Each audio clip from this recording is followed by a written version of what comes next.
boas-vindas e muito boa noite a todos que estão aqui.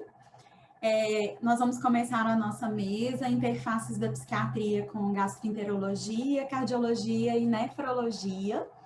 Então, queria dar muitas boas-vindas a todo mundo que está chegando.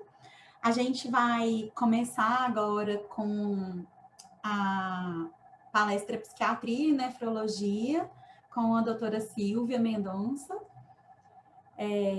que já foi apresentada previamente, e todo mundo que quiser pode enviar comentários e perguntas aqui no chat também. Então, vamos lá. Então, o nosso tema daqui é essa interface, né, entre a psiquiatria e a nefrologia. Tomei a liberdade, Jana, de colocar seu nome aí também, lógico, né, que escrevemos junto esse capítulo, né, e Janaína é o braço direito e esquerdo, inclusive, né? Então, vamos lá. Então, os transtornos psiquiátricos em pacientes internados em hospitais gerais são bastante prevalentes, podem chegar a 60% desses pacientes. Só que, estranhamente, só 15% deles chegam a especialista. O que será que está acontecendo? Então, seria falha na identificação dos sintomas? Seria interpretação dos tais sintomas como menos importantes do que uma queixa clínica? Talvez, né? O fato é que a gente se depara com dificuldades muito relevantes, que seriam, em linhas gerais, pouca disponibilidade de psiquiatra no hospital geral, comunicação deficiente com a especialidade, baixo reconhecimento da presença de doença mental ou de algum sintoma psíquico pelos médicos generalistas, e a pressão de tempo mesmo, entre o atendimento inicial da parte clínica até a avaliação pelo psiquiatra. O que geralmente motiva a interconsulta com o psiquiatra? Então, dúvida quanto ao diagnóstico psiquiátrico em si, risco de suicídio e autolesão, que isso deixa os generalistas de cabelo em pé, dificuldade em lidar com as manifestações comportamentais durante a internação. Isso é interessante, né? Então, essas manifestações comportamentais nem sempre são as manifestações comportamentais clínicas. Então, às vezes, até por problemas com a equipe, paciente poliqueixoso e tudo, a gente vê essa solicitação do médico interconsultor, né? Necessidade de auxílio no diagnóstico entre transtornos mentais e os tidos como orgânicos, eu coloco entre aspas, porque o que não seria orgânico, né? É tudo tão químico, né? Persistência das queixas do paciente a despeito da adotada, que entra um pouco na outra coisa que eu falei da dificuldade de lidar com comportamentos, né, de forma geral. Então, doenças renais, né, são condições heterogêneas que se caracterizam por surgimento ou perda, né, de lesão ou perda de função renal. Ocorrem ao longo de toda a faixa etária, então a gente vê isso de criança até idoso, com gravidade, curso, apresentação distinta, podendo, em alguns casos, ter início agudo ou serem crônicos, lógico. As possibilidades de tratamento incluem as terapias de substituição renal, seriam as diálises, né, em caráter temporário permanente, ou até o transplante renal. Quadros psiquiátricos, de forma geral, que se associam às doenças renais, assumem as formas diversas também, lógico, né, em virtude da história natural da doença ou como consequência do tratamento. Exemplos comuns são a sonolência ou agitação psicomotora, com manifestações comportamentais em quadro de doença renal aguda, né, delírio, encefalopatia urêmica, né, corticoide e ciclosporina associada à ocorrência de episódio depressivo ou maniforme, e sintoma psicótico, né, são exemplos que a gente vê na prática. Os quadros psiquiátricos, apesar de serem muito prevalentes e variáveis, né, podem ocorrer de várias maneiras diferentes, são muito subdiagnosticados e subtratados. Isso é uma verdade, né, é meio óbvio, né, então a gente percebe que isso aí é pouco visto. Essa avaliação, né, do paciente com doença renal e alterações comportamentais várias, né, e sintomas psiquiátricos vários, é fundamental que a gente foque em algumas coisas, checar os motivos que levaram ao encaminhamento, checar mesmo, né? Então, discutir com a equipe cuidadosamente sobre isso, entendimento global e preferencialmente longitudinal da história clínica, delimitar se o quadro se iniciou após a internação hospitalar ou agravamento de um quadro pré-existente. Se for depois da internação, a gente precisa pensar em um transtorno de ajustamento, em um transtorno mental orgânico, entre aspas, novamente, né? Atenção especial deve ser dada às medicações em uso, tanto pelo perfil de efeito colateral, pelas interações medicamentosas, síndrome de abstinência, síndrome de retirada. Isso aí é muito válido para usuários crônicos de benzodiazepínicos, de drogas, né? Substâncias lícitas e ilícitas, né? História clínica e psicossocial nos pacientes com doenças renais e transtornos, né, sintomas psiquiátricos de forma geral, deve incluir essa história médica, citando a Janaína, né, que eu sou fã, número 1, história médica pregressa, né, então, diagnóstico da doença renal, data, evolução, ocorrência de complicações, procedimentos, terapia de substituição renal ou não, fístula, infecções, hospitalizações, uso quais medicações em uso, quais se usa e quais são, efeitos colaterais, alergias, né, outras doenças, comorbidades, lesões graves, né, como traumatismo crânioencefálico, cirurgias, necessidade de avaliações psiquiátricas ou psicológicas anteriores, já tinha essa história prévia, não foge muito, né, se a gente for parar para pensar, é uma anamnese bem feita, né, de qualquer paciente, lógico, a gente está colocando, esmiuçando para quem tem doença renal, né. Circunstâncias traumáticas de forma geral ao longo da vida, violência familiar ou social, abuso de substância, negligência, abuso físico, psíquico, social, conflitos com lei, né? História familiar de doença crônica, especialmente neurológicas e psiquiátricas. Exame do estado mental nesses pacientes com doença renal. Então, é a mesma coisa, não foge muito a um exame bem feito do exame do estado mental de qualquer paciente. Então, aparência geral, nível de consciência e de atenção, fala, linguagem, humor e afeto, né? Então, na aparência entraria autocuidado, higiene, observar odor, né? Isso é importante, presença de lesão, dismorfismo, qualidade do contato visual, flutuação do estado de consciência, atenção, né, observar, isso aí vai ser um sinal importante dessa flutuação de delírio, né, de causa orgânica, vamos dizer assim, na fala e na linguagem, né, então formas não verbais de comunicação, capacidade de cooperação ou não, engajamento ou não na entrevista, a prosódia, né, a entonação da fala, a compreensão do que está sendo perguntado e explicado, etc. Sobre o humor, né, observar a ocorrência de labilidade emocional, rebaixamento ou elevação do humor, ressonância afetiva com o examinador.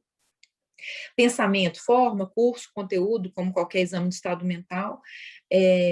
Motricidade, né, isso entra também nessa parte de delírio, né, então talvez a gente, da encefalopatia urêmica, por exemplo, observar se tem tremor, reações metabólicas, reações adversas a medicamentos podem se expressar com alterações motoras, né, presença de alucinação, postura alucinatória, como a esse processo, né, ocasionalmente o paciente pode negar os seus sintomas, preocupados com o julgamento, né, do examinador ou da equipe médica ou da equipe de saúde que está em atendimento desse paciente, né.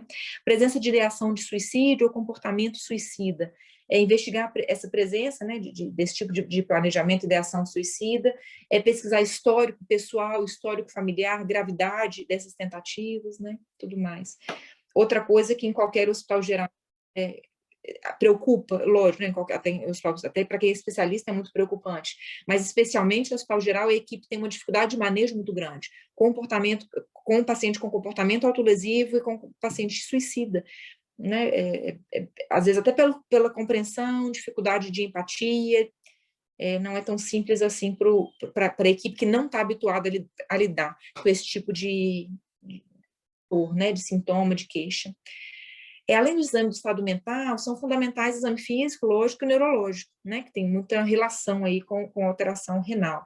O emprego de alguns questionários validados podem ser muito úteis, por exemplo, no delírio, né, que podem fornecer essas informações, essa flutuação sintomática, né. Utilização de outras propedêuticas adicionais também, né, laboratorial ou imagem, pode ser determinada pelos achados da história clínica, do exame físico, do exame do estado mental. Isso vai depender, obviamente, de cada paciente e cada exame específico. Aqui, esse slide específico para criança, né, que tem algumas peculiaridades. Deve ser considerada a labilidade característica da infância. a propensão da criança ser mais imatura ainda quando está cansada, quando está doente, quando está apreensiva ou em situação desconhecida. Eu sou psiquiatra infantil, Janaína pediatra, né? Tem que falar um pouquinho de nada, pelo menos disso aqui.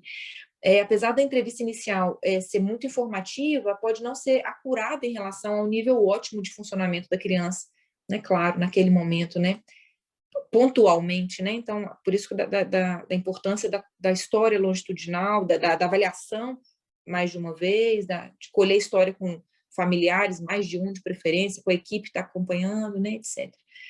O objetivo primordial da avaliação do psiquiatra de ligação é obter essa imagem global e o mais completa possível do funcionamento do paciente, previamente à internação e durante a internação, até para comparar, né, termos parâmetros de comparação, identificando assim os fatores individuais e ambientais que possam desencadear, agravar ou aliviar esses quadros, né? Além de propor intervenções terapêuticas quando indicadas e manter o acompanhamento próximo ao paciente e da equipe, avaliando de forma longitudinal a evolução e a resposta.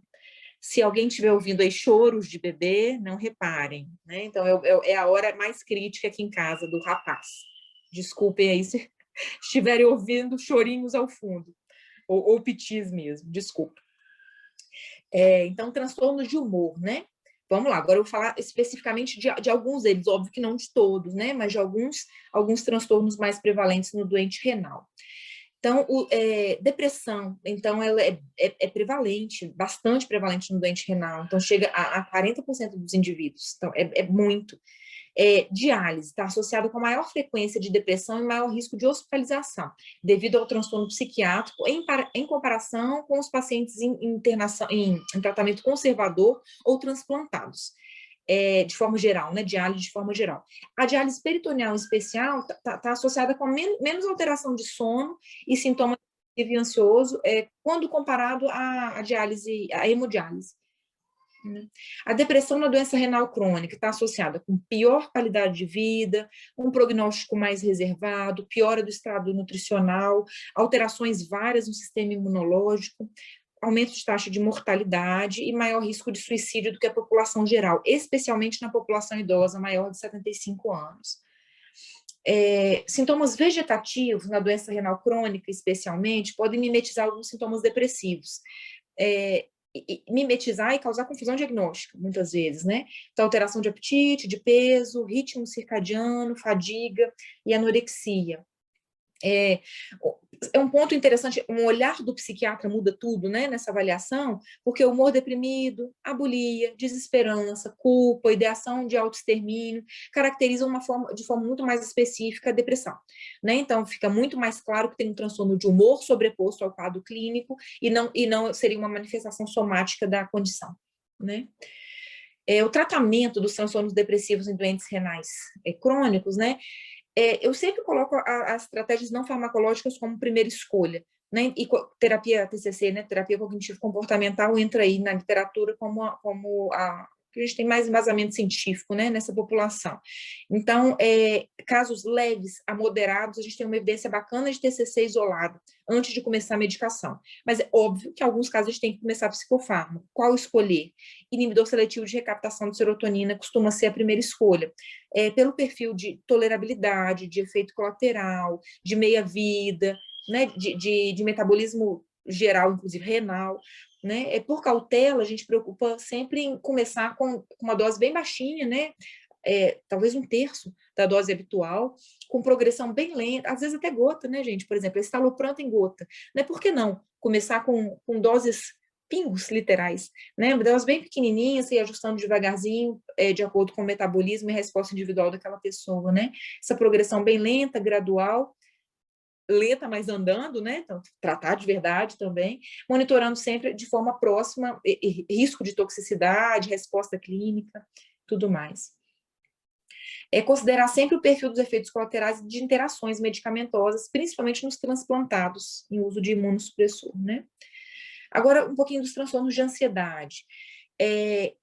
São bastante frequentes em todas as fases da doença renal, né? Tanto em pacientes agudos quanto mais crônicos, né? Ansiedade generalizada, fobias e pânico são as mais frequentes, sendo que em crianças a gente tem ansiedade de separação, uma frequência alta. Os sintomas somáticos, de novo, aí aparecem, podendo se associar à ansiedade e às manifestações da doença renal, né, e suas complicações, e confundir, inclusive, diagnóstico, né? Então, taquicardia, opressão torácica, precordialgia, parestesia, cefaleia, rigidez, desconforto respiratório, tremor, dor muscular, epigastralgia, suor, boca seca, tontura e alteração de hábito intestinal, diarreia, náusea, né? O tratamento, de novo, é muito parecido com o tratamento, sempre, né, a gente, né, lógico, não só no doente renal, né, o tratamento de depressão e ansiedade tem muita similaridade, né? Então, a TCC entra de novo, né, cognitivo-comportamental, como uma linha muito possível e muito eficaz, mesmo em monoterapia, quando os sintomas não são graves, sintomas leves a moderados, a gente tem uma resposta bacana com TCC, e, obviamente, quando precisa de remédio, tem que entrar, né, também não é negligenciar isso de jeito nenhum, é para entrar. O que escolher? Especialmente, vamos dizer assim, os inibidores seletivos de recaptação de serotonina. São a primeira escolha também para os transtornos de ansiedade. Às vezes precisa de benzo, né? Então eles podem ser usados, benzodiazepínicos podem ser usados quando eles são necessários. Evitar prescrever quando não são realmente necessários. Então, a gente sabe que antigamente, principalmente, eles eram mais prescritos do que o estritamente necessário, vamos dizer assim, né? Então a gente pode usar e tentar usar sempre a menor dose eficaz, mais em situação aguda do que o uso crônico, e pelo menor tempo possível. Né, a meia-vida deles pode ser até quadruplicada em pacientes com doença renal crônica em fase terminal. E eles não saem do organismo por meio da diálise. É difícil esse manejo. Transtorno de adaptação. Então, acontece, especialmente no início, né, vivência das limitações físicas da doença, e não só físicas, das limitações várias que a doença impõe. Né? O tratamento em si, as limitações da dieta, a parte física, que fica limitada também, risco de complicação, de uma forma geral, ainda mais para o paciente que já é adulto, que já lê sobre o assunto, que é instruído, que sabe de riscos a longo prazo, né? Internação é um fator importante também para o transtorno de adaptação, isso tudo fica, inclusive, maximizado durante a hospitalização, né? Eu lembrei, enquanto estava falando, dos pacientes meus e da Janaína de doutorado, né? Então, as crianças e adolescentes que a gente atendia na época da pesquisa, né? Que a gente Então, isso é muito interessante. Então, essas crianças e adolescentes são impactadas de verdade pela doença, não tem como negar, né? De forma geral. E não só pela doença em si, de uma forma restrita, né? De uma forma muito geral. Em serviço de consultoria psiquiátrica hospitalar, os transtornos de adaptação são o diagnóstico mais comum. Às vezes chega a 50% dos pacientes, é muito. O delírio, que é uma síndrome mental orgânica, todo mundo está careca de saber, transitória, flutuante, o início agudo, o comprometimento das funções cognitivas é global, com rebaixamento de nível de consciência e anormalidades da atenção, claro. A alteração dessa parte psicomotora, da atividade psicomotora acontece, ou reduzida, e uma desorganização do ciclo sono-vigília. É causado por disfunções fisiológicas decorrentes da doença médica ou desequilíbrios metabólicos.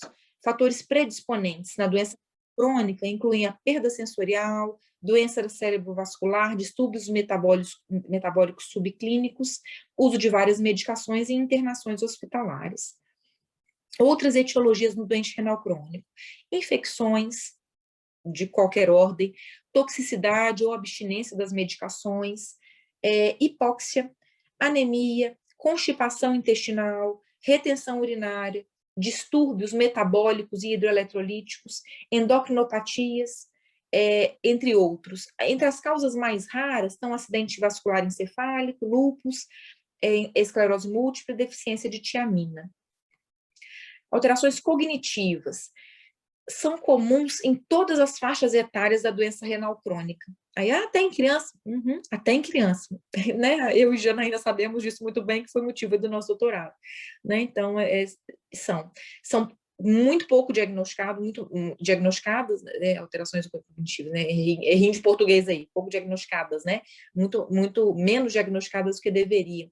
Entram aí nesse rol depressão, delírio, comprometimento cognitivo leve e demência, sendo que depressão e delírio são causas transitórias de alteração cognitiva e comprometimento cognitivo leve e demência não. Sobre a alteração cognitiva, né, do comprometimento cognitivo leve, é bem similar à demência, mas não tem tanto impacto na atividade cotidiana quanto a demência. A demência ela demonstra, né, déficit em pelo menos 2 áreas do funcionamento cognitivo, como memória, função executiva, atenção, habilidade visoespacial, velocidade de processamento e linguagem, declínio a partir de um nível anterior de funcionamento, comprometimento nas diferentes esferas da vida do indivíduo. A doença de Alzheimer, especialmente a vascular, são comuns em pacientes com doença renal crônica, isso é esperado, claro. A vascular, né, especialmente em decorrência da comorbidade, com a pressão alta, diabetes, aterosclerose, né? E a presença de demência está associada a uma maior incapacidade, mortalidade, mais interrupção de diálise e hospitalização, claro, né? Ou seja, pior o prognóstico, lógico. Não parece ter diferença entre disfunção cognitiva encontrada em paciente que faz hemodiálise ou diálise peritoneal. No entanto, os estudos mostram uma ocorrência de alguma melhora cognitiva após o transplante. Isso é lindo e é alentador, né? A gente pensar que isso é possível, né? Principalmente da memória, tanto em adulto quanto em criança. Esse quadro, né? Essa figura, na verdade, é do nosso artigo, que mostra mais ou menos isso que a gente está falando aqui, desse circuito todo, inclusive muito químico, né? Muito inflamatório relacionado ao déficit cognitivo na doença renal crônica. Então, tem uma retroalimentação, uma via de dupla via, uma rota de dupla via, né, da doença renal crônica com anemia, quimiocinas e citocinas, disfunção endotelial, estresse oxidativo, inflamação crônica, fatores protrombóticos, reatividade vascular anormal, que piora a doença renal crônica e uma coisa piora a outra, né? Aquele ciclo vicioso. Com isso, a gente tem uma taxa de filtração glomerular reduzida, o que aumenta, obviamente, o nível de toxina urêmica e lesões cerebrovasculares isquêmicas. Isso tudo ocasionando, né, levando à disfunção cognitiva e piorando a disfunção cognitiva. O momento ideal para avaliação dessa parte cognitiva e os instrumentos a serem utilizados dependem da situação clínica do paciente. Isso é meio lógico, né? Tem situação que não é nem possível fazer uma análise correta e muito menos aplicar instrumento. Durante a internação, para que a duração da avaliação seja breve, é comum usar o mini-exame do estado mental, né? O Mini-Mental. Algumas situações específicas, incluem sintomas psicóticos que podem acontecer no contexto de diversas condições clínicas associadas à doença renal, além do uso de substâncias psicoativas, transtornos psicóticos primários, como esquizofrenia e esquizoafetivo, ou condições psiquiátricas outras, como transtornos de humor e delírio, né? As abordagens desses quadros no hospital geral são, lógico, individualizadas e visam a manutenção da segurança do paciente e de outras pessoas. A equipe geralmente não está treinada para isso, né? O que a gente viu também na aula anterior, né? A doutora Melina, sobre isso também. Do ponto de vista farmacológico, redução do clearance, né, de creatinina para os antipsicóticos, dos antipsicóticos atípicos, é bem demonstrado, mas parece não ocorrer para o haloperidol. Clozapina é contraindicada em doença renal grave e as fenotiazinas, de forma geral, devem ser evitadas pelo perfil de efeito colateral. Sempre a gente tem que lembrar, começar com dose reduzida, aumento do intervalo, avaliação das interações medicamentosas possíveis, monitorização próxima dos efeitos colaterais, incluindo o eletrocardiograma e íons, sempre, né, para o uso dessas medicações antipsicóticas. O lítio, né, outra situação específica, foi falada agora há pouco na aula da doutora Isabela, né, potencial de toxicidade renal, recomenda-se consulta com o nefrologista, isso aqui, portando lá da aula dela, né? Se tiver um declínio rápido do ritmo de filtração glomerular, se esse ritmo cair abaixo de 45, em 2 medidas consecutivas, e se o clínico ficou preocupado. Doutora Silva, mais 2 minutos, por favor, tá, querida? Tá, joia, obrigada. Nada. A avaliação da função renal é fundamental para orientar o tratamento, né? Conclusão, então, sintomas psiquiátricos são frequentes em pacientes de todas as idades com doença renal, tanto de início agudo quanto de curso crônico. A identificação e o tratamento precoce em toda fase, lógico, influencia positivamente esse prognóstico, a morbidade, a mortalidade, além de impactar na qualidade de vida de forma geral e no bem-estar desses pacientes. Prontinho. Como que eu saio daqui? Maravilha, Silvinha, pode ir com calma, você deixando de compartilhar. Muito obrigada, né? Eu que agradeço. Gente, bom, então, novamente, a gente vai ter um momento para discussão e ao final da nossa mesa. E aí, agora eu gostaria de convidar o Dr. Lucas Saraiva, que vai falar sobre psiquiatria e cardiologia. Muito boa noite, Lucas. A palavra é sua. Joia. Bom, pessoal, boa noite. Eu agradeço a apresentação da doutora Janaína, agradeço também o convite do doutor Rodrigo Guê, né, por essa participação na mesa e para poder falar um pouco sobre esse tema. Cumprimento também os outros colegas, a doutora Silvia, o doutor Marcelo, que é meu colega da residência do IPSENG. Hoje eu vou falar um pouquinho, né, sobre essa interface da psiquiatria com a cardiologia. É um tema que é muito extenso, né? São duas especialidades que compartilham muitas características clínicas em comum, mas eu vou tentar resumir aqueles tópicos que são mais relevantes para a prática do psiquiatra de ligação. Vou falar um pouquinho sobre a epidemiologia dos transtornos mentais e das doenças cardiovasculares, o diagnóstico diferencial, né, entre os transtornos mentais e as doenças cardiovasculares, os mecanismos fisiopatológicos em comum envolvidos entre essas duas condições, o tratamento dos transtornos mentais nos pacientes cardíacos e os efeitos colaterais cardíacos dos psicofármacos. Bom, quando a gente pensa na epidemiologia, né, a gente tem que considerar que os transtornos psiquiátricos são um fator de risco isolado para a doença cardiovascular, e aqui principalmente para a doença arterial coronariana e para a insuficiência cardíaca. A gente sabe que a depressão é a principal causa de incapacidade do mundo. São mais de 350 milhões de pessoas deprimidas no planeta, e a cardiopatia isquêmica representa a maior causa de mortalidade no mundo. Então, as consequências, né, dessa co-ocorrência entre depressão e cardiopatia isquêmica são consideráveis, né, tanto para a saúde, né, maior utilização de serviços médicos, custos aumentados para os sistemas de saúde, menor produtividade econômica, pior qualidade de vida e até mesmo impacto na sobrevida desses pacientes, né? Até 2/3 dos pacientes hospitalizados, né, após um infarto agudo do miocárdio, podem apresentar sintomas depressivos, sendo que 15 a 20% chegam a encontrar critérios diagnósticos mesmo para o transtorno depressivo maior. Isso é 2 a quase 3 vezes, né, a prevalência média na população geral. Né? Na insuficiência cardíaca, até 85% dos pacientes eles podem experimentar algum sintoma depressivo, sendo que 40%, até 40% podem ter o diagnóstico de depressão. Né? Isso principalmente naqueles pacientes com sintomas mais incapacitantes, aqueles pacientes com prejuízo funcional maior decorrente da cardiopatia, aqueles com NIRA 3, NIRA 4 de classificação, né, da insuficiência cardíaca. Né? Isso, né, é um fator de risco assim, isolado para a rehospitalização e para a mortalidade nos pacientes com insuficiência cardíaca. A gente sabe também que eventos estressores crônicos, né, como, por exemplo, o isolamento social, né, considerando o contexto que a gente tem vivido, a pandemia, pode aumentar o risco em até 50% de uma doença cardíaca. Sobrecarga e estresse no trabalho pode aumentar esse índice em até mais ou menos 40%. E o transtorno de estresse pós-traumático, o TEPT, chega a aumentar em até 3 vezes o risco de um evento cardiovascular e de morte também cardíaca. Né?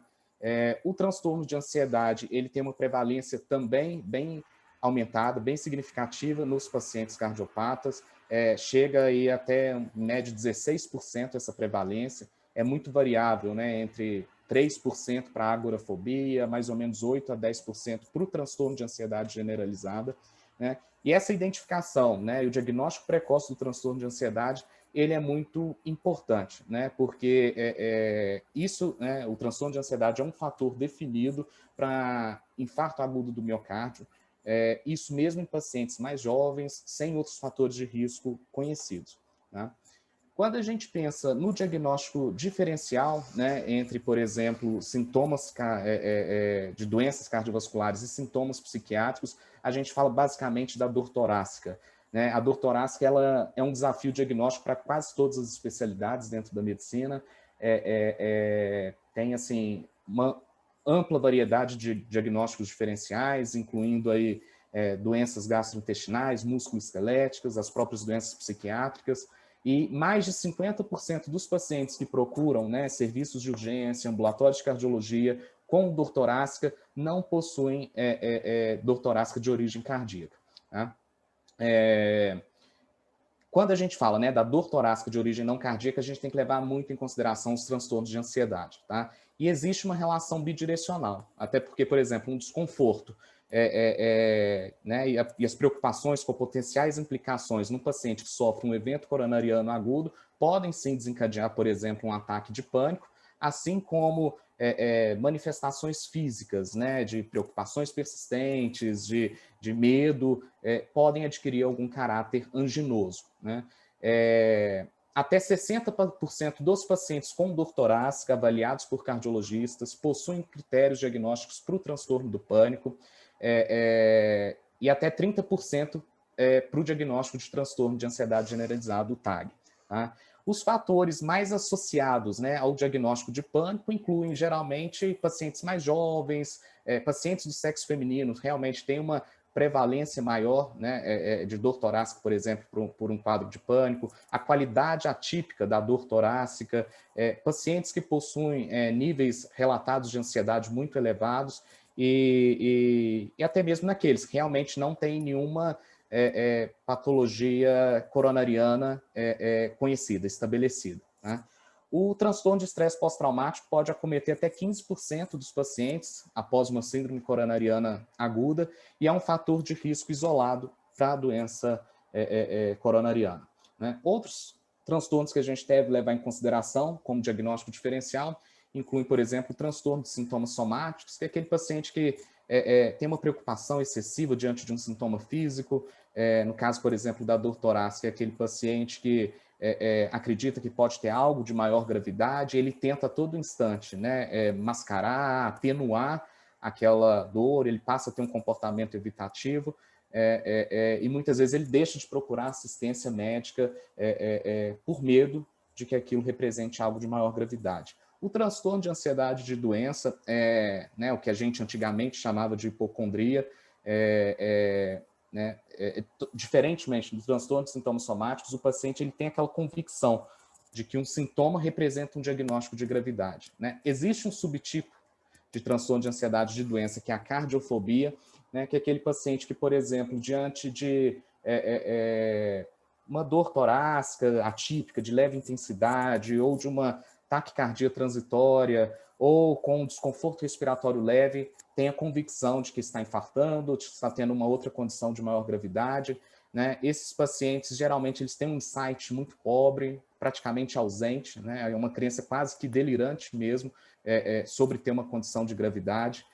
São pacientes que procuram muito vários médicos, vários especialistas, se submetem a diversos procedimentos, a exames muitas vezes invasivos, né? E eles tendem a refutar, né? Eles não aceitam aquela ideia, o conhecimento de que, né, fatores, estressores psicossociais podem desencadear sintomas físicos que são semelhantes a um diagnóstico, por exemplo, cardiovascular, tá? Outras condições menos frequentes, né, são diagnósticos de exclusão, né, o transtorno factício, a simulação, quando o paciente ele produz, né, deliberadamente um determinado sintoma, né, no transtorno factício, geralmente com o objetivo de ter atenção, de frequentar o sistema de saúde, de ter assistência adequada.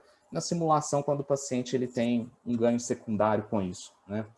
Quando a gente pensa na fisiopatologia, né, dos transtornos mentais e das doenças cardiovasculares, a gente percebe vários mecanismos em comum entre essas duas condições. A hipercortisolemia, por exemplo, né, que é muito frequente na depressão, né, ela é como uma consequência, na verdade, né, da ativação crônica e sustentada do eixo hipotálamo, hipófise adrenal, e isso está associado à lesão endotelial, à progressão de aterosclerose, ao risco de hipertensão arterial sistêmica. A depressão, né, os transtornos de ansiedade também estão associados à hiperatividade simpática, tá, por desregulação autonômica, e o aumento das catecolaminas circulantes estão associadas a maior risco de doença coronariana, a progressão de aterosclerose e até disfunção ventricular esquerda. Tá?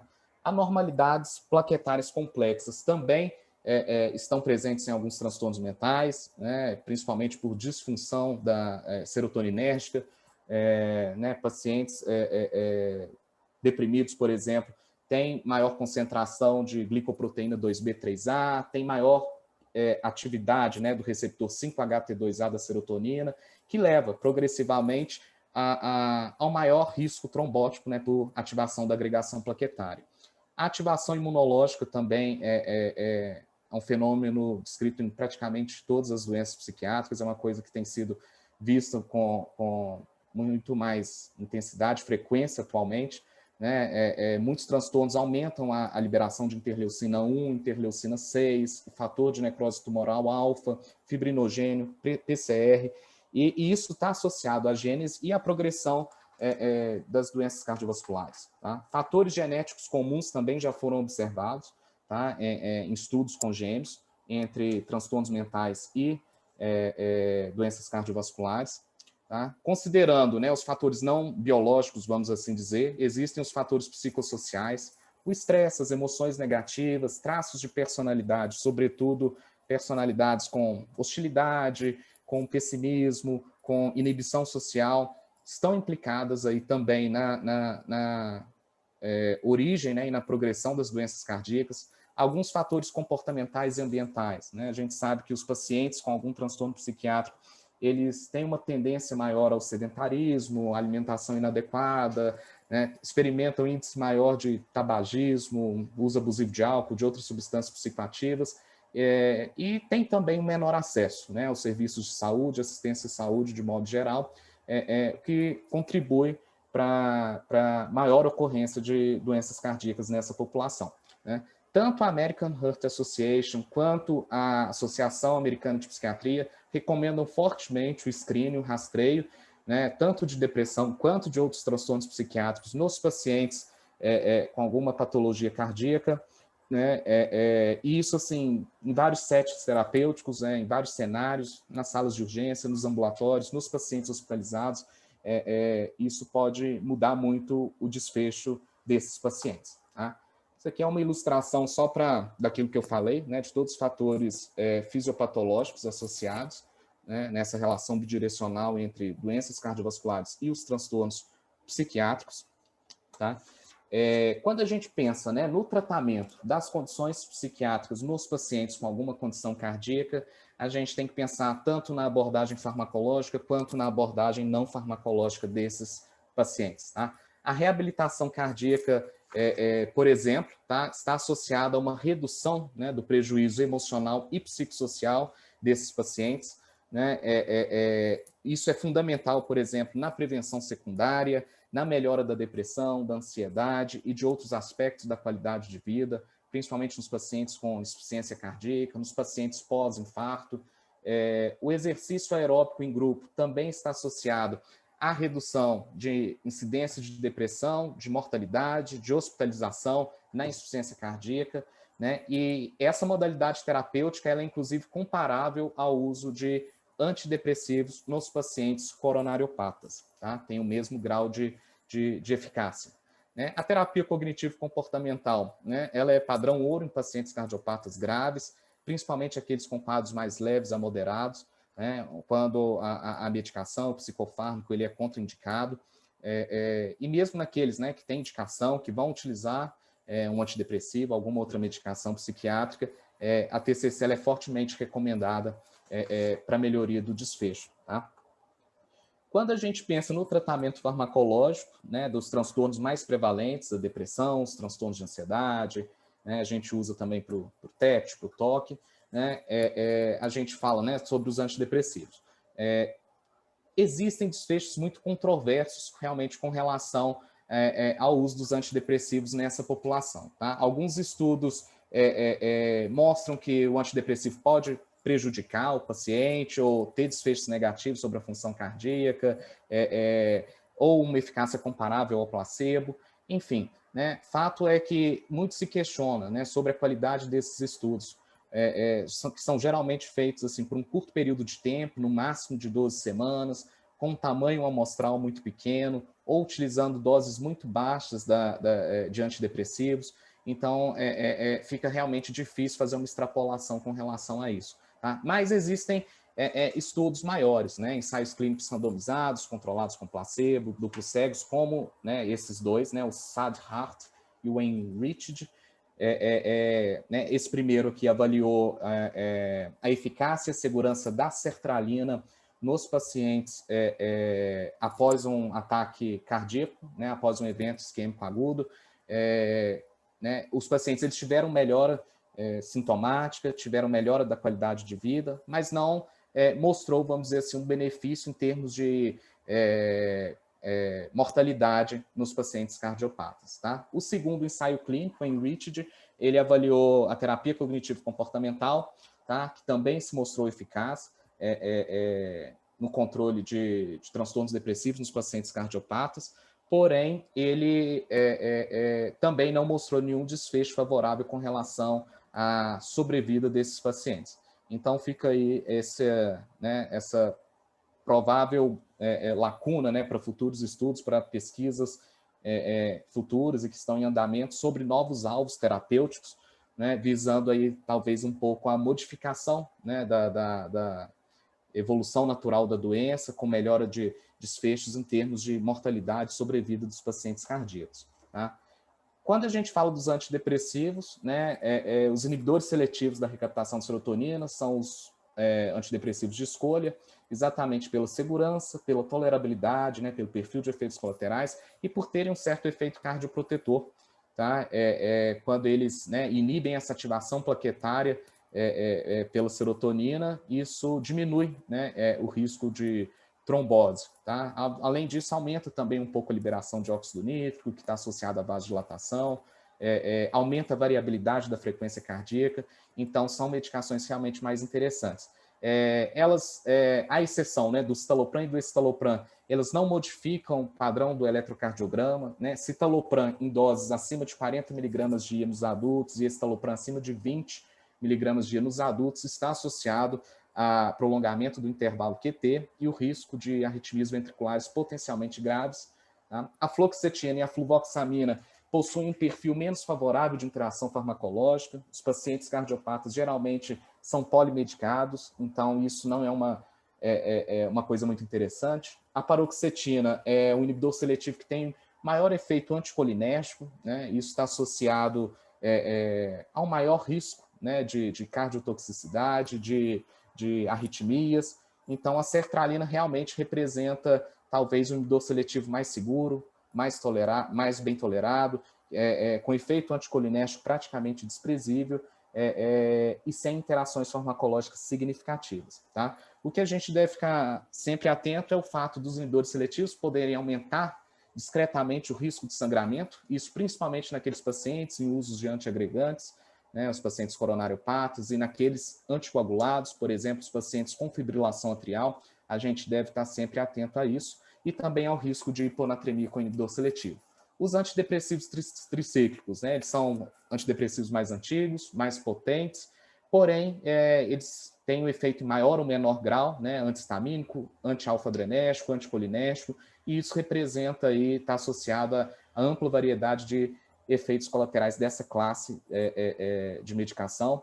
Né? Elas podem ter um efeito cardiotóxico, mesmo em doses terapêuticas, e estão associados, né, a prolongamento de intervalo QT, a prolongamento do complexo QRS, a prolongamento do intervalo TR, né? Ou seja, né, aumenta o risco de um bloqueio atrioventricular, de um bloqueio de ramo, né, e até mesmo uma arritmia ventricular, como torsal de Poincaré, pelo prolongamento do intervalo QT. Tá? Pela ação de, né, antagonista alfa-1 adrenérgica, estão associados a hipotensão ortostática e a taquicardia. Tá? E aqueles pacientes que possuem, né, um prolongamento já do intervalo QT, um bloqueio de ramo esquerdo, um histórico de doença arterial coronariana, tem contraindicação absoluta ao uso dos tricíclicos, tá? Naqueles pacientes que a gente opta por fazer uso dos triciclos, a nortriptilina é aquela com menor ação anticolinérgica, parece ser mais segura do ponto de vista cardíaco, tá?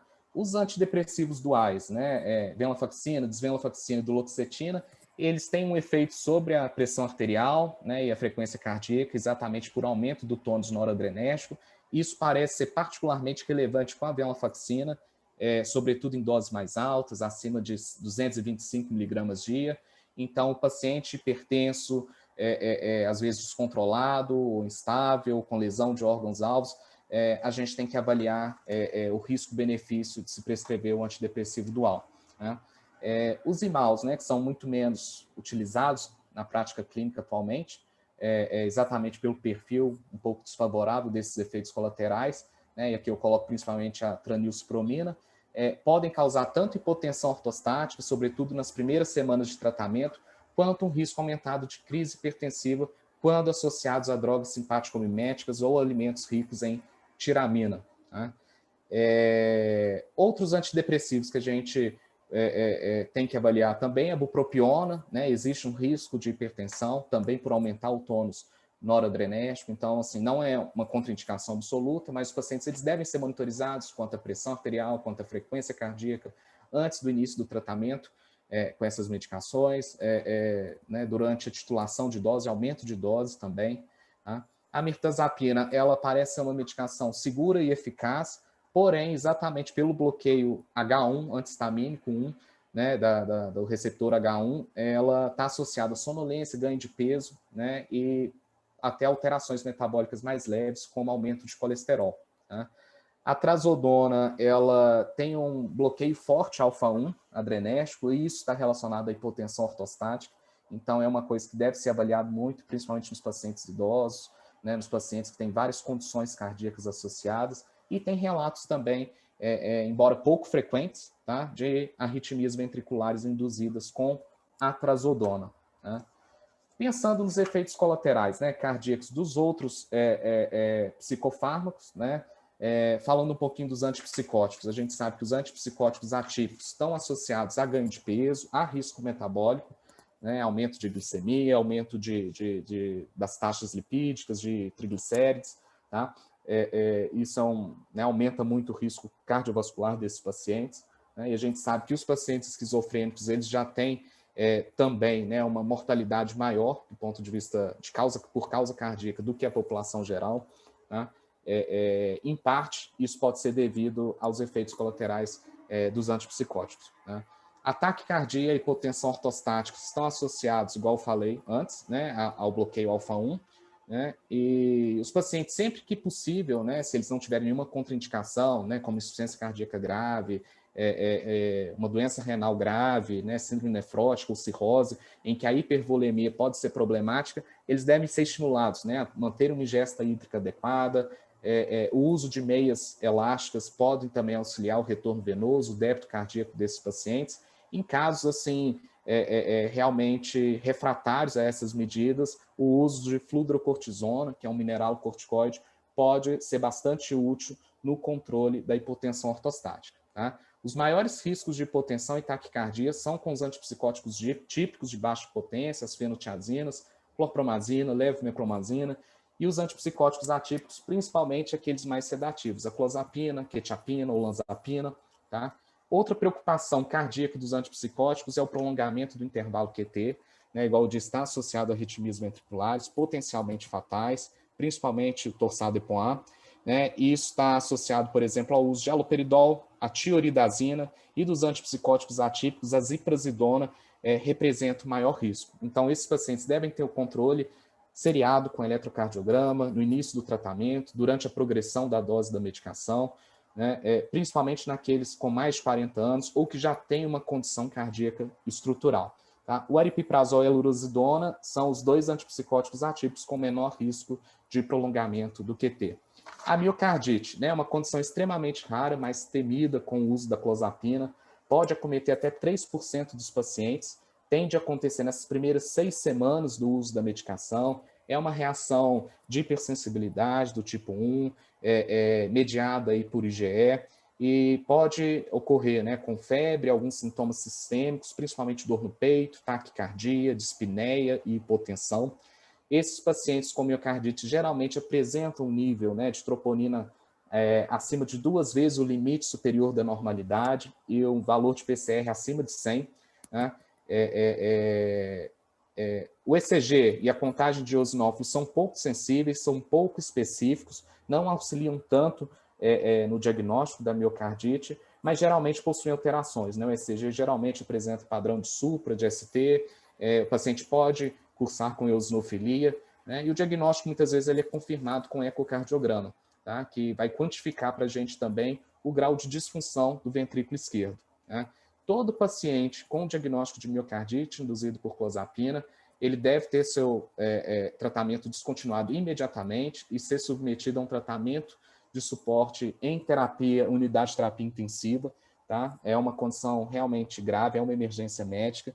E os fatores de risco associados, né, ao maior risco de miocardite por clozapina são aqueles com idade superior a 50 anos, aqueles pacientes que apresentam uma titulação rápida da dose ou que estão em uso concomitante com valproato ou divalproato. Tá? O prognóstico ele é bom quando o paciente é prontamente diagnosticado, né, a medicação ela é interrompida e ele é tratado adequadamente com as medidas de suporte, tá? Porém, muitas vezes não é isso que a gente observa, né? Os pacientes são pouco diagnosticados e geralmente isso acaba tendo um desfecho mais fatal, tá? Alguns autores preconizam fazer um screening, tá? Nas primeiras 6 semanas de tratamento com a clozapina, fazendo dosagem de troponina e de PCR, tá? Isso parece ser custo efetivo, tá? Então pode ser uma ação interessante devido à gravidade dessa condição. A grande questão que fica é voltar ou não à medicação, né? Depois que o paciente estiver bem, estiver estável, receber a alta da unidade de terapia intensiva. Isso é uma questão que não tem uma resposta correta, isso deve ser visto, né, com o paciente, com os familiares, com o cardiologista assistente. Né? O paciente que tem esquizofrenia, né, que chega a usar clozapina, uma esquizofrenia grave, resistente, refratário aos outros antipsicóticos, dificilmente vai ter o quadro estabilizado com as outras medicações. Né? Porém, né, pelo fato de ser uma reação imunomediada, existe sim um risco de recorrência e até de forma mais grave da miocardite. Então, é uma questão que realmente não tem uma resposta correta e sempre representa um desafio quando acontece.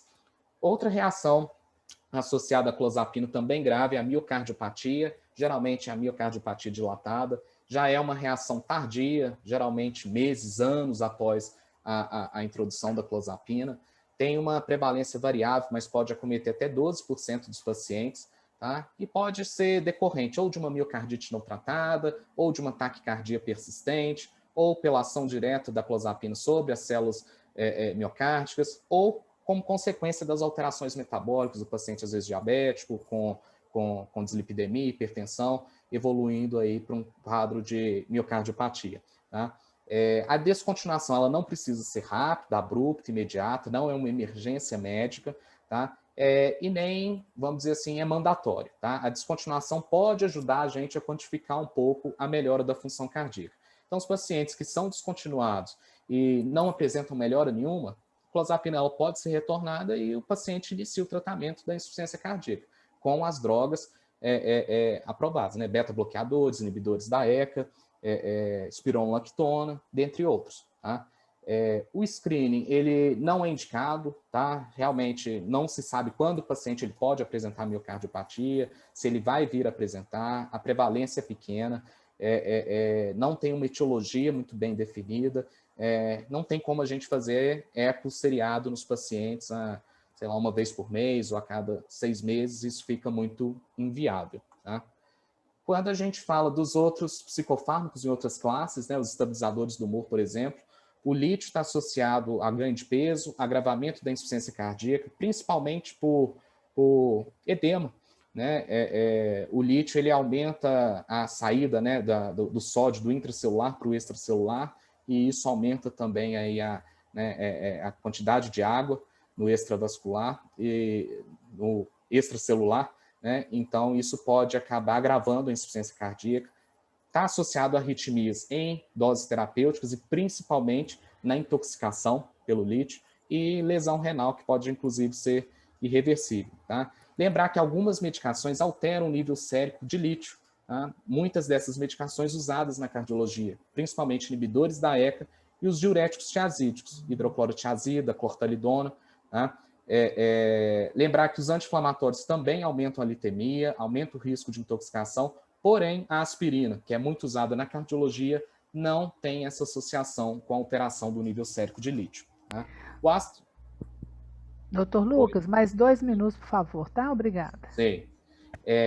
O ácido valproico está associado a ganho de peso, alteração da frequência cardíaca e do tempo de coagulação, então, importante avaliar isso nos pacientes anticoagulados. A lamotrigina, até então, estava associada a BAV de primeiro grau, bloqueio atrioventricular de primeiro grau, sem grande repercussão clínica, mas hoje em dia a gente sabe que tem um risco aumentado, né? Em março desse ano, há pouco tempo, o FDA lançou esse alerta, esse comunicado sobre a segurança da lamotrigina, que alguns estudos de revisão mostraram um risco aumentado de arritmia nos pacientes com alguma doença cardíaca. Então, era uma medicação que até então era bem inofensiva, inócua do ponto de vista cardíaco. Hoje está sendo investigada com maior risco disso, tá? de arritmias. A carbamazepina tem um potencial de interação medicamentosa, é uma forte indutora enzimática, né? Então pode interagir com as medicações que são metabolizadas pelo citocromo P450, está associado a ganho de peso, a hipercolesterolemia, a hiponatremia e agravamento também da hipertensão e da insuficiência cardíaca. Os benzodiazepínicos parecem ser relativamente seguros, os antidemenciantes, os inibidores da colinesterase podem causar bradicardia, hipotensão ortostática, síncope, né, alteração de QT também, apesar de não ser uma coisa tão significativa. Esses pacientes geralmente são pacientes muito idosos, com várias comorbidades, eles merecem uma avaliação clínica ampla antes de se iniciar, antes de se prescrever essas medicações. E os psicoestimulantes estão associados ao aumento também de pressão arterial, de frequência cardíaca.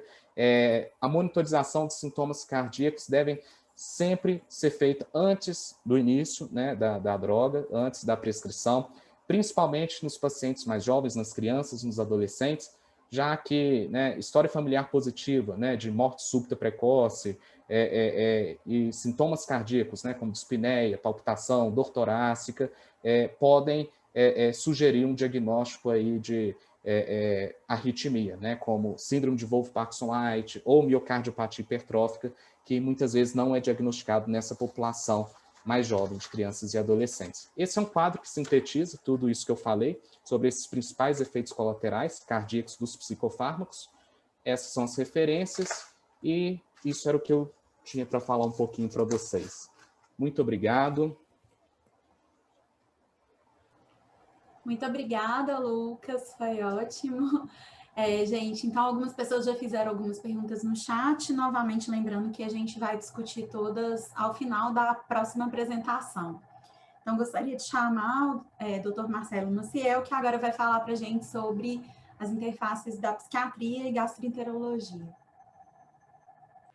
Boa noite a todos. Vocês estão me ouvindo? Estamos te ouvindo e te vendo agora, e vendo bem os slides, Marcelo. Ok. Primeiramente, agradecer a todos os ouvintes. Segundo, agradecer ao professor Rodrigo Barreto pelo convite e ao Dr. Guilherme Santiago, que compartilhou comigo o feitio desse capítulo do livro Psiquiatria de Ligação. Já vai ser lançado, né? E vou apresentar para vocês hoje Psiquiatria e Gastroenterologia, uma interface.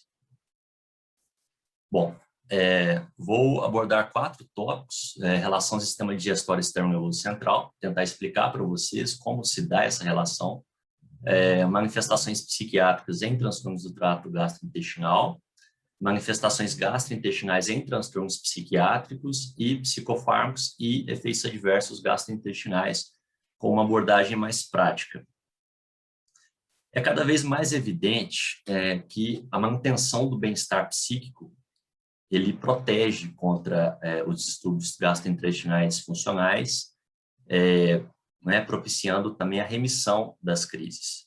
Boa parte, né, dos pacientes que têm doenças gastrointestinais, incluindo as funcionais, possuem em sua história condições adversas psicossociais, eventos traumáticos, histórias de abuso e até mesmo doenças psiquiátricas já instaladas.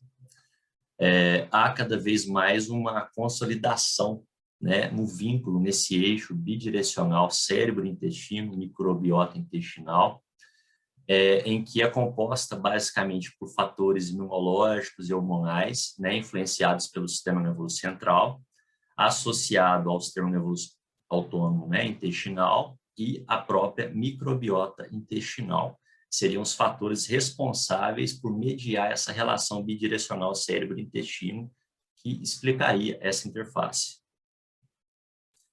Bom, fatores como estresse, alteração do eixo hipotálamo-hipófise adrenal, alterações de neurotransmissores em doenças psiquiátricas, proporcionariam, né, um aumento de fatores pró-inflamatórios no trato gastrointestinal, associado a uma alteração quantitativa e qualitativa da microbiota intestinal. Tais fatores seriam responsáveis por aumentar, né, a permeabilidade da parede gastrointestinal e causar uma alteração no sistema nervoso entérico. Tais mudanças, tais condições explicam, e muitas vezes, a hipersensibilidade visceral, né, do paciente que tem uma doença gastrointestinal associada a um sintoma psiquiátrico, e a questão dos sintomas de desmotilidade intestinal. Bom, uma outra explicação e justificativa para essa interação, o sistema digestório externo nervoso central, é a presença, né, da serotonina, em maior parte no trato gastrointestinal. É o órgão onde se tem mais serotonina no corpo, né? A serotonina, lembrando, ela atua na regulação do humor, no sistema nervoso central, e atua também na função de contração e relaxamento da musculatura lisa do trato gastrointestinal, né? Modulando a motilidade e a secreção do intestino.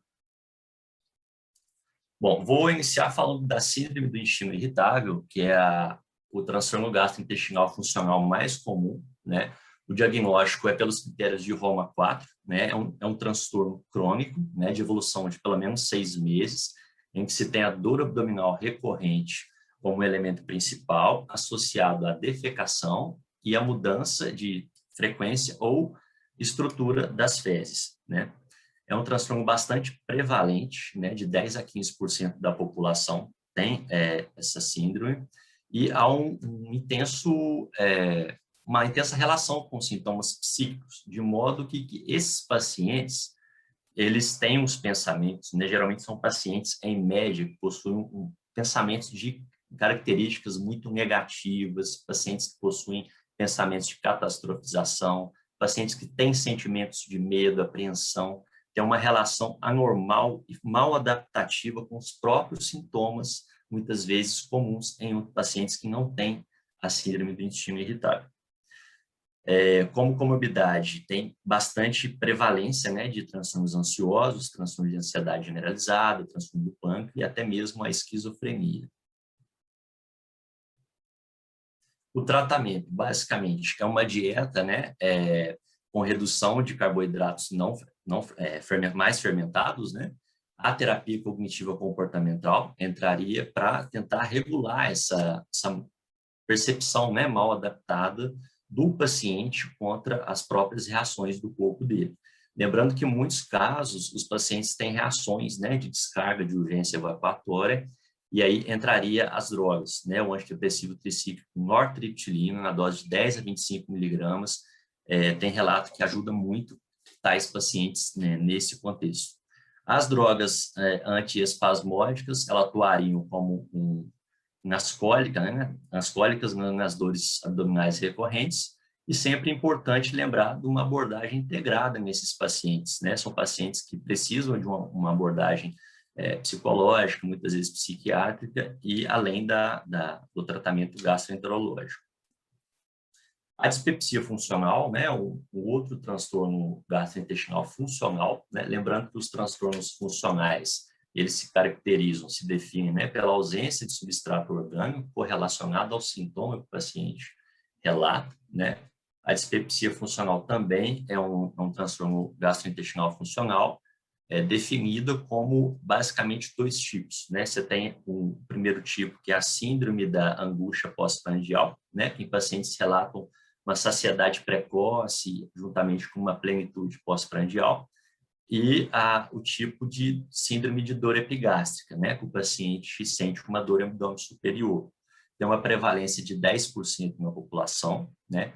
Até 75% dos pacientes com queixas dispépticas relatam ou têm dispepsia funcional. Também há uma intensa associação à relação com sintomas psíquicos. A maioria dos pacientes com dispepsia funcional relatam que o estresse, a ansiedade, a vulnerabilidade psicossocial em que o paciente está inserido são fatores gatilho para as crises e para os próprios sintomas da dispepsia. É relatado também em muitos artigos que pacientes que têm dispepsia funcional possuem também associado aos sintomas gástricos, sintomas psicossomáticos de outra ordem, como cefaleia, tontura, desconforto torácico, palpitações e sudorese. O tratamento, uma dieta, né, com maior restrição a carboidratos, a refrigerantes, a alimentos, né, fermentados, condimentados. Em relação à medicação, os inibidores de bomba de próton é onde se tem maior evidência, seguidos pelos antagonistas de histamina, né? Os procinéticos ajudariam aqueles pacientes que têm sintomas de desmotilidade, e os antidepressivos tricíclicos também entrariam no tratamento, principalmente a amitriptilina e a imipramina em doses baixas de aproximadamente 25 miligramas, na atuação, né, da regulação dolorosa da epigastralgia. Alguns artigos citam com menos evidência a mirtazapina e a buspirona, né? A buspirona, ela tem, um agonista 5-HT1, ela tem o potencial de relaxar o fundo gástrico, proporcionando uma maior acomodação do alimento e beneficiando, né, pacientes que relatam muita desmotilidade. E lembrando da abordagem integrada, sempre essencial nesses pacientes. Quanto às doenças inflamatórias intestinais, representadas, né, pela doença de Crohn e a retocolite ulcerativa, né, também tem muita associação com o contexto psiquiátrico, psíquico do paciente, sendo que mais de 30% dos pacientes têm transtorno de ansiedade ou depressão, né? A prevalência de transtorno de ansiedade, de cada 5 pacientes, aproximadamente 1 tem transtorno de ansiedade. Isso, e é uma doença, né, que vive em crise e remissão, nessa alternância de sintomas, né? São pacientes que têm muito sentimento de medo, apreensão, pacientes que têm um comportamento evitativo social muito grande, prejudicando, assim, a qualidade de vida, né? São pacientes que, em quadros mais graves, né, severos, possuem fístulas, ostomias, né, condições essas que podem, muitas vezes, prejudicar a qualidade e cursar com outras doenças psiquiátricas. O tratamento, né, sempre tratar a comorbidade psiquiátrica, né, do doente que tem doença inflamatória intestinal, com ISRS, né, inibidores seletivos de recaptação de serotonina, duais. A psicoeducação é muito importante nesses pacientes, aliado ao TCC, né, explicar o que é a doença, o que ele pode fazer com a doença. Muitas vezes os pacientes têm crenças limitantes associadas a esses sintomas que causam um certo constrangimento social. Bom, falando agora sobre as manifestações gastrointestinais em transtornos psiquiátricos, diversos estudos relatam uma maior prevalência de hepatites virais, principalmente as hepatite B, C e D, né, de transmissão também sexual, em doentes psiquiátricos. Isso poderia ser explicado pela uma menor adesão, né, a preservativo em pacientes psiquiátricos, a comportamentos com maior engajamento de risco, né, a comportamentos mais impulsivos, principalmente impulsão sexual e compulsivos, e principalmente em dependentes químicos, também é relatado a questão de troca de favores sexuais por aquisição da droga. Essa meta-análise de MG de 2019 faz uma associação bem positiva entre transtorno de estresse pós-traumático na presença de sintomas da síndrome do intestino irritável. Então, pacientes que têm TET eles têm maior risco de ter sintomas, né, da síndrome do intestino irritável, diarreia, constipação, dor abdominal recorrente, sem nenhum substrato orgânico. Quanto aos transtornos afetivos, né, incluindo o transtorno afetivo bipolar, os transtornos depressivos, a distimia, também tem relatos do que pacientes em quadro de exacerbação dessas doenças, né, visto que são doenças crônicas na maioria das vezes, relatam uma maior prevalência de sintomas gastrointestinais. O transtorno do espectro autista também tem uma maior prevalência, principalmente de constipação ou diarreia, muitas vezes explicada pela seletividade alimentar nesses pacientes. E, por fim, os transtornos alimentares, né, incluindo a bulimia nervosa, a anorexia, o transtorno de compulsão alimentar periódico, são doenças que é bom sempre a gente estar pesquisando os sintomas gastrointestinais, né? São sintomas gástricos muito associados ao comportamento purgativo, né? Da questão do vômito, provocar náusea e até mesmo alterações hidroeletrolíticas, cursando com constipação, diarreia e por aí. Bom, os transtornos do espectro ansioso são os campeões nessa relação, né? Indivíduos com transtorno do pânico são quase 5 vezes mais propensos a apresentar sintomas de síndrome do intestino irritável. Aproximadamente 1/3 dos pacientes que têm transtorno de ansiedade generalizada têm também a síndrome do intestino irritável. E, basicamente, mais do que 1/3, né, de pacientes com TOC podem apresentar sintomas da síndrome inflamatória intestinal. Lembrando que são transtornos, né, de deficiência de serotonina, né, uma das causas, e lembrando dessa mediação da serotonina sempre do trato gastrointestinal e da regulação do humor. É muito comum também, né, a presença de sintomas gastrointestinais associados ao transtorno de somatização, né, paciente com dor abdominal, paciente com cólica, que não se acha nenhuma causa orgânica associada ou condizente com o sintoma, né? São pacientes que fazem múltiplos exames, passam por múltiplas clínicas e acabam chegando na psiquiatria com todos os exames normais, com o diagnóstico de transtorno de somatização. Eu vou abordar para vocês agora, né, os psicofármacos. Os principais psicofármacos cursam com efeitos adversos gastrointestinais, né, os antidepressivos, os estabilizadores do humor e os antipsicóticos. Os efeitos gastrointestinais dos medicamentos, dos psicofármacos, eles são basicamente explicados por 2 mecanismos, né? Primeiro é o mecanismo anticolinérgico, né, cursando com xerostomia e constipação intestinal. Depois é o mecanismo serotoninérgico, né, que explica a náusea, os vômitos, a diarreia e os sintomas dispépticos. Lembrando que o agonismo 5-HT3 é o principal responsável pela náusea. Bom, são reações colaterais muito individualizadas, né? Cada médico tem a sua experiência, cada paciente tem uma resposta. É sempre importante o vínculo com o paciente e a psicoeducação, né, para explicar essa possibilidade e o pleno condição de manejo desses sintomas, não necessariamente precisando interromper o tratamento. Lembrando que geralmente são efeitos adversos, né, no início, apresentados no início do tratamento, geralmente na primeira a 4ª semana, ou em progressão de dose, né, quando se tem um aumento. Geralmente são efeitos transitórios, que depois de um mês tendem a melhorar ou a desaparecer, e existem estratégias para atenuação e remissão desses sintomas. Lembrando a relevância desse assunto, que a maioria dos pacientes que largam, né, que param de tomar ISRS, inibidor seletivo de recaptação de serotonina, são devido a sintomas gastrointestinais.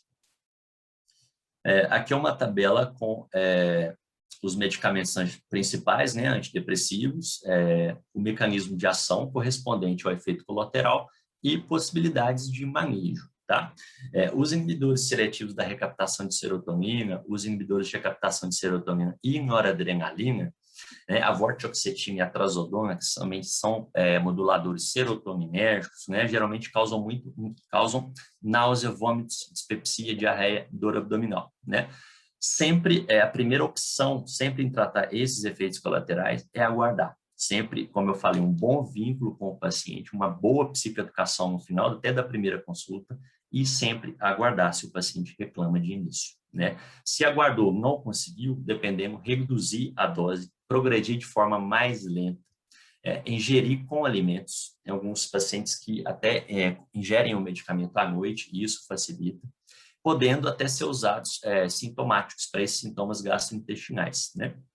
Procinéticos, antieméticos, e em alguns casos, dependendo do paciente, é válido associar a mirtazapina, né, que é a droga dos oncologistas, muito associado ao tratamento de náusea também, né, antagonismo 5-HT3. Quanto ao mecanismo, né, dos inibidores seletivos de recaptação de noradrenalina e serotonina, os tricíclicos, a mirtazapina, que também é noradrenérgica, o IMAL, né, o tranilciclomina, que o Lucas já citou, que é um cruzado. Esses mecanismos de ação, né, o antagonismo do noradrenérgico e o antagonismo colinérgico, eles provocam xerostomia e constipação intestinal. Sintomas esses, muitas vezes, né, manejados através do aumento de ingestão de líquidos, né, o uso de saliva artificial, bochechos com anticolinérgico pilocarpina, né, podendo ser diluído um pouco de água, e uma dieta, às vezes, laxativa, né, lembrando da diferença dos laxantes, né, os laxantes osmóticos, eles podem ser usados a longo prazo, né, e os laxantes irritativos, eles têm que ter um uso mais pontual, em casos mais intensos, né, podendo, muitas vezes, causar uma disfunção da motilidade gastrointestinal. Essa é a última meta-análise, foi desse ano, publicada em fevereiro desse ano. É uma meta-análise de 304 estudos que abordou mais de 15 antidepressivos, foram excluídos os tricíclicos e os IMAL. Constatou-se algumas conclusões, nada, não quer dizer que é regra isso, né? Sempre lembrando que é uma característica individual do paciente, cada médico tem sua experiência. Nessa meta-análise, publicada esse ano de 304 estudos, a desvenlafaxina foi associado a um antidepressivo com maior constipação intestinal. Os sintomas dispépticos, eles foram provocados, em maior parte, pela sertralina e o estalopram, a xerostomia pela duloxetina e a desvenlafaxina, e a sertralina é um antidepressivo que deu mais diarreia. 1/3 dos usuários que usaram a vortioxetina tiveram náuseas em doses de 20 miligramas, que geralmente é a dose máxima. Com relação à mirtazapina, também nesse estudo, 25% dos usuários relataram a xerostomia. Lembrando que a mirtazapina ela não é anticolinérgica, ou é muito pouco, né? A xerostomia na mirtazapina é causada pelo antagonismo noradrenérgico, né? 13% dos pacientes relataram constipação intestinal e em 2% dos usuários houve elevação em mais de 3% da ALT, uma enzima hepática, né? Lembrando que alterações até 3 vezes o limite superior dessas enzimas não necessita suspender os medicamentos. Com relação à agomelatina, é importante lembrar que a agomelatina é um antidepressivo com potencial risco de dano hepático, principalmente em pacientes que já possuem algum fator de risco, né? Pacientes que têm esteatose hepática, pacientes etilistas, pacientes diabéticos, pacientes cirróticos, que já tiveram hepatite e por aí vai. É um antidepressivo que sempre é recomendado, né, a dosagem de enzimas hepáticas antes do tratamento, com 3, 6, 12 e 24 semanas após o início do tratamento.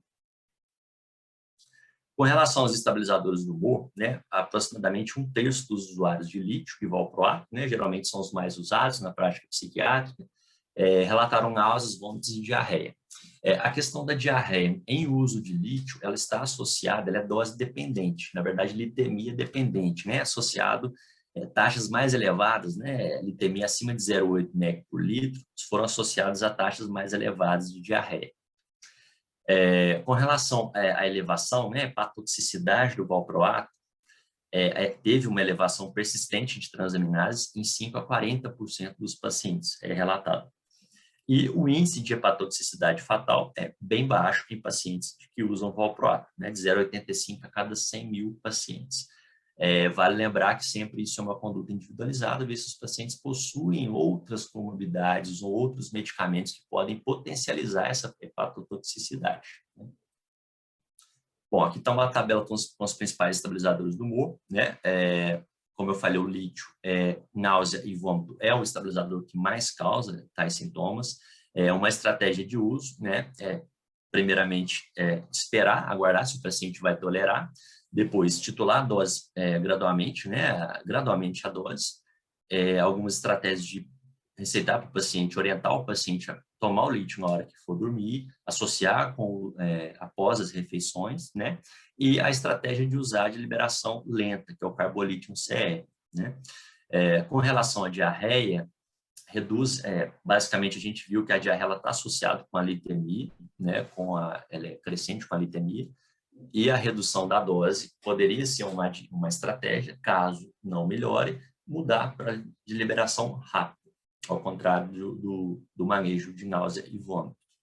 Quanto ao valproato, né, sintomas de náuseas, vômitos, dispepsia e diarreia também são relatados.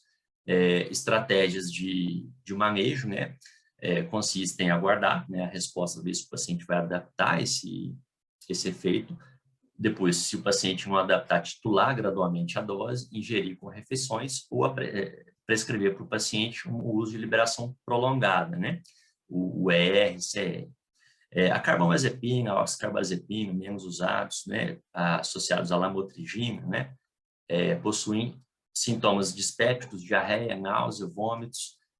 Basicamente, a dica que é dada ou aguardar ou substituir o medicamento, ou geralmente ingerir com refeições ou fracionar a dose.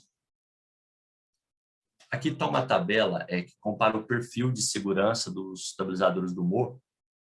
Nós podemos ver que a hepatotoxicidade é mais comum no valproato, mesmo assim ela é rara, né? É dose dependente. O risco de pancreatite é bem raro em todos os estabilizadores do humor. Quanto aos efeitos colinérgicos, né, eles são mais apresentados, cursados, né, com o uso de carbamazepina e oxcarbazepina, né, e quanto aos efeitos gastrointestinais, né, dispépticos, de náusea, vômito, dispepsia do trato gastrointestinal superior, o lítio é o campeão, né, o estabilizador do humor que se tem mais esses efeitos geralmente. Lembrando que a lamotrigina, na prática, não se vê muita reação colateral, principalmente, assim, vejo na minha prática. E nesse gráfico, ela está como muito comum a ocorrência de efeitos gastrointestinais. Quanto aos antipsicóticos, né, de maneira geral, tanto os antipsicóticos de primeira geração, principalmente os antipsicóticos de baixa potência, quanto os antipsicóticos de segunda geração, de maneira geral, eles podem dar náusea, dispepsia, constipação intestinal, xerostomia e redução da peristalse, né? Uma gastroparesia. A olanzapina se destaca por esse risco de elevação de enzimas de transaminases hepáticas, né? Em cerca de 2%, e em 5% os pacientes apresentam eventos menores. Aqui está uma tabela, né, dos principais antipsicóticos. Quanto aos antipsicóticos atípicos, né, o que explica os efeitos colaterais adversos, né, a modulação serotoninérgica, conforme já foi citado, né, náusea, vômito, dispepsia, dor abdominal e diarreia. Estratégia de manejo, ingestão com refeições ou fracionar dose. E quanto ao mecanismo anticolinérgico, né, nós podemos ver os antipsicóticos em específico, né, os atípicos, clozapina, olanza, quetiapina, né, em ordem decrescente, e os antipsicóticos de baixa potência não estão usados na nossa prática, né, podendo dar xerostomia, constipação intestinal, dispepsia. A dica de manejo é reduzir a dose, né, orientar o paciente uma dieta rica em fibra, né, atividade física, aumentar a ingesta hídrica e podendo usar, né, os laxativos já citados.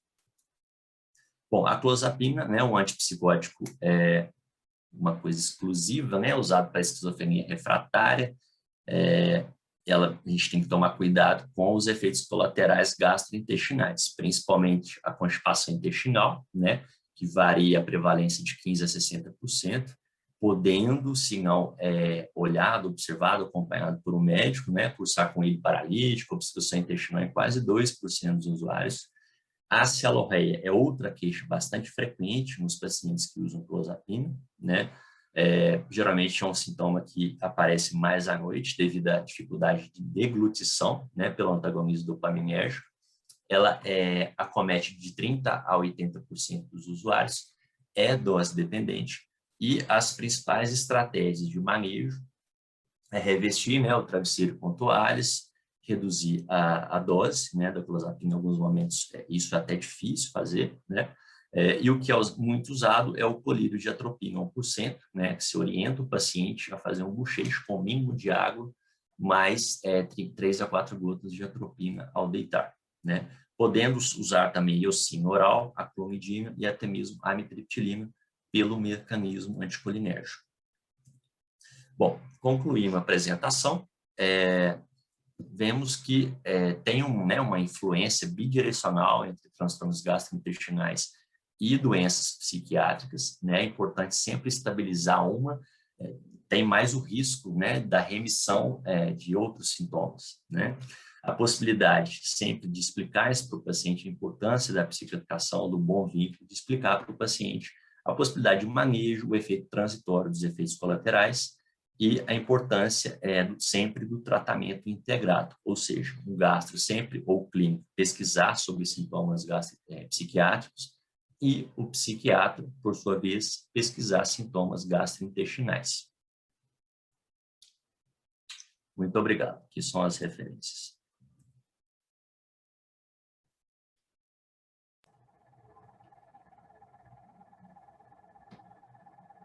Muito obrigada, Marcelo, foi ótima palestra, né? Bom, agora a gente vai dar início ao momento de discussão, então, para todos os participantes que ainda não enviaram, podem mandar dúvidas no chat, algumas pessoas já fizeram alguns comentários e também mandaram perguntas. Eu acho que a gente pode começar com a pergunta aqui do Diogo. Lucas, não sei se você viu no chat sobre lítio em cardiopata, quando suspender? Vi aqui. A questão do lítio, né? Basicamente, a gente tem que ficar atento sempre à questão do risco de prolongamento do QT. É sempre recomendável, né, fazer um ECG, principalmente nos pacientes acima de 40 anos e naqueles que já têm uma doença cardíaca estrutural no início do tratamento,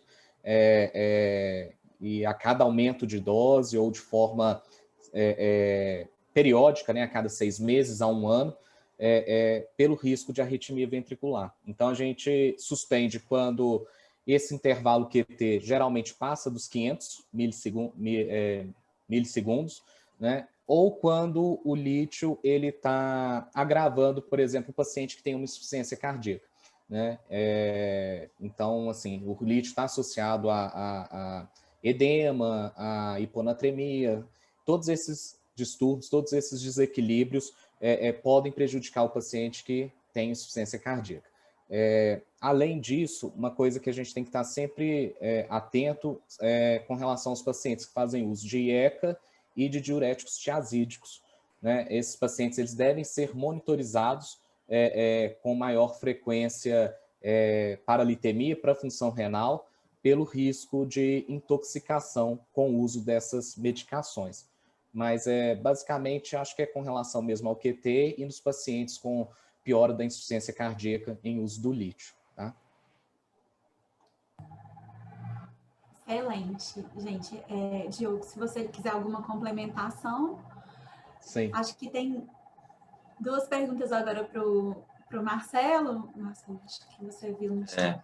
A primeira, o Marcos Vinícius está perguntando sobre as recomendações de inibidores seletivos de captação de serotonina e inibidores de captação de serotonina e noradrenalina em pacientes com história de hemorragia digestiva alta. Bom, é sempre importante lembrar que as plaquetas, né, elas possuem receptores serotoninérgicos, né? Só que não é uma indicação, é uma contraindicação absoluta em pacientes com hemorragia digestiva alta suspender os ISRS. Cada caso é um caso. Sempre lembrar que a associação desses antidepressivos serotoninérgicos com anti-inflamatórios, ou Marcos, pode duplicar essa chance de hemorragia digestiva alta, tá? Mas aí vai de cada caso, né? Se o paciente está no hospital com quadro de hemorragia digestiva alta, né, toma um ISRS, tem que ver se teve relação, se o paciente pode tomar um outro medicamento, como que está a gravidade da situação. O importante é tentar não associar anti-inflamatório, principalmente com medicamentos serotoninérgicos. Isso realmente aumenta o risco de sangramento. Não sei se eu respondi. E tem uma segunda pergunta também para você, Marcelo. Marcelo, você acredita que com o Covid essas doenças, da Luciana Cassino, que você acredita que com o Covid essas doenças do trato digestivo têm aumentado em função da ansiedade? Sim, como eu falei, parece que é uma condição bidirecional, né?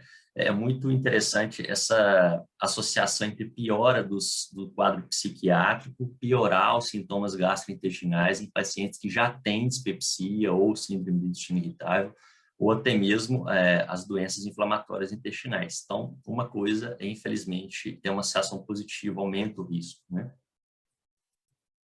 E pacientes, às vezes, que não tinham, né, doenças do trato digestivo, podem estar aumentando a prevalência justamente, né, por estar aumentando essa comorbidade psiquiátrica.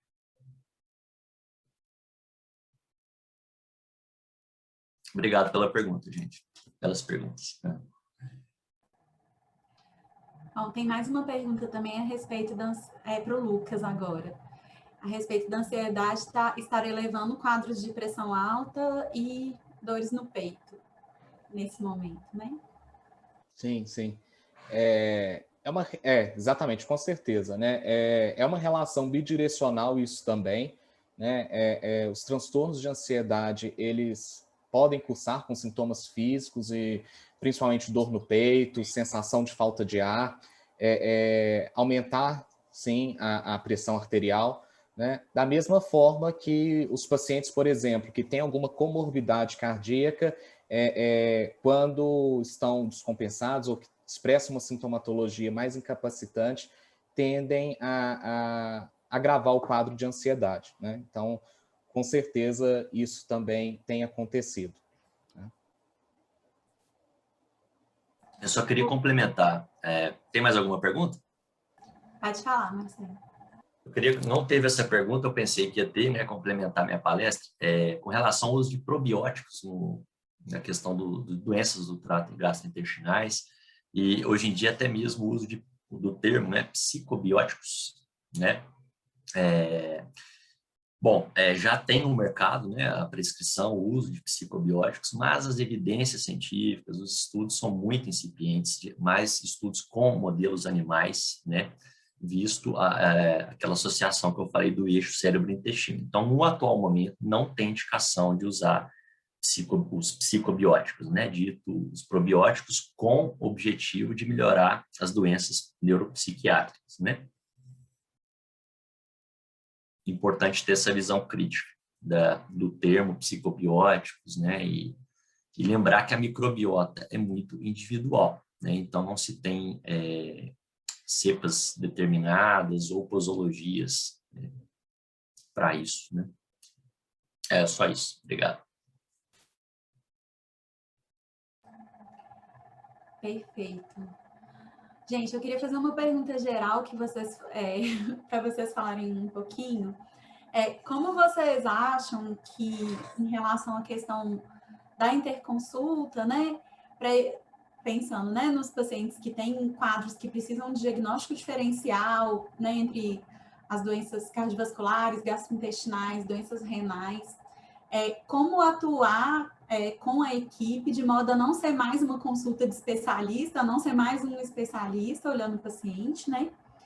E também até quando seguir nessa questão de propedêutica para diagnóstico diferencial, a fim de evitar exatamente, às vezes, você intensificar, né, os quadros de ansiedade, né, ou de somatização, enfim. Se cada um puder falar um pouquinho.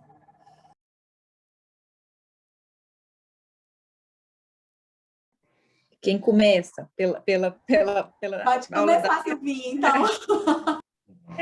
Então, na verdade, assim, a minha impressão entra um pouco no que todos nós falamos, né? Então, o papel do interconsultor, né? Então, ter esse apanhado geral justamente para evitar. Então, a gente percebe, às vezes, que essa coisa da discussão do caso, né? De se colocar à beira do leito do paciente para discutir um caso, é muito diferente de discutir a vida daquela pessoa.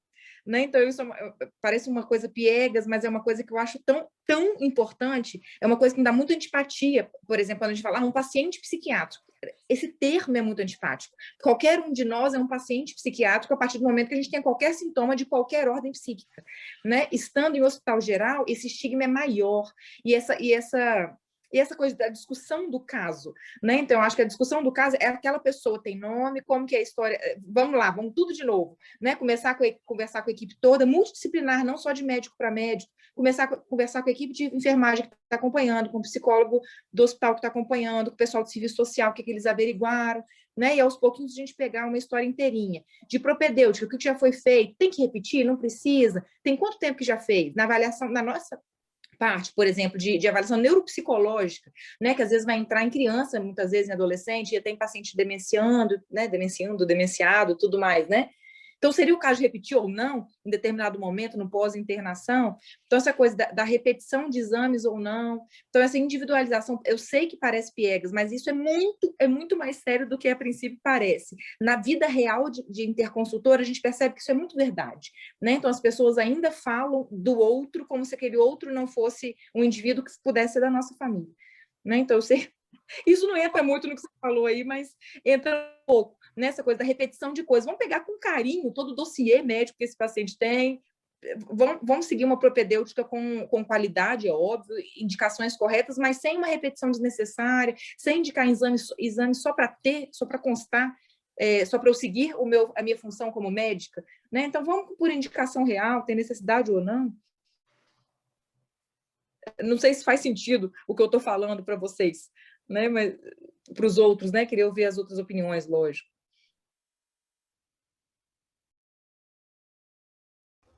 Quer falar, Marcelo? Pode ser. Bom, primeiro que eu acho um padrão ouro, né? Se assistir um paciente psiquiátrico no hospital geral, um padrão ouro de assistência psiquiátrica, né? Eu acho que isso até colabora para a redução do estigma mesmo do paciente psiquiátrico. Apesar que ainda se tem o paciente psiquiátrico, né? Esse clichêzão. Mas eu acho muito importante que a interconsulta esse vínculo entre os médicos, né? Esse respeito mútuo entre as condutas, os exames.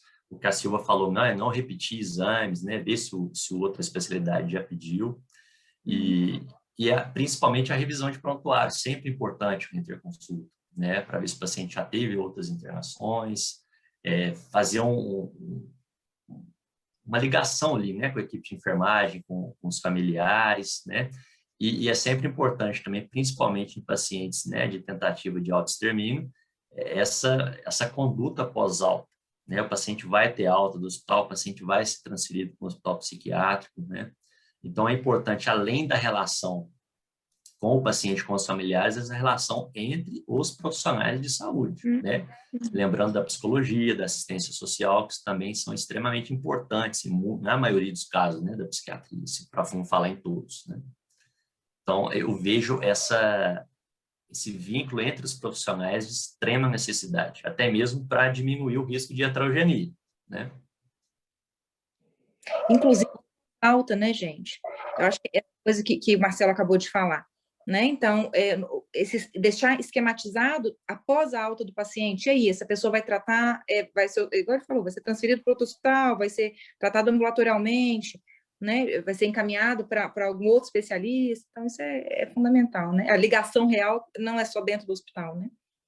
Exatamente, não é aquela coisa transversal, né? Você viu o paciente hoje, o paciente não é seu, claro, você está sendo interconsultor, o paciente é de outro médico, só que você tem que ter uma preocupação e depois que você der alta para o paciente da sua parte, o que vai ser dele? Se ele já tiver um psiquiatra, tudo bem, mas se ele não tiver, eu acho, né, fundamental essa montagem de plano terapêutico junto com a equipe, com a família, né? Claro.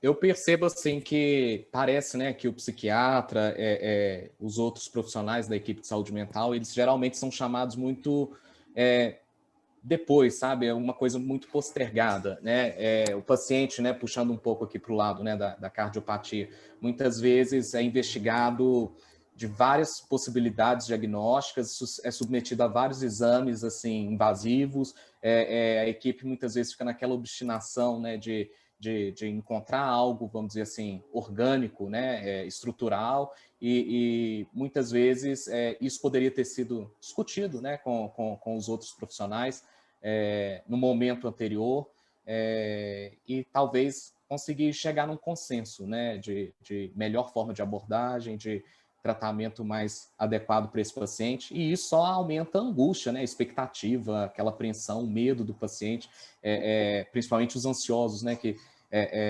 estão ali sendo submetidos a essa investigação exaustiva que muitas vezes poderia ter sido encerrada há um tempo lá atrás já, né? Perfeito, eu acredito muito nisso, e inclusive no modo do encaminhamento e da solicitação também da interconsulta ou da psiquiatria de ligação, né?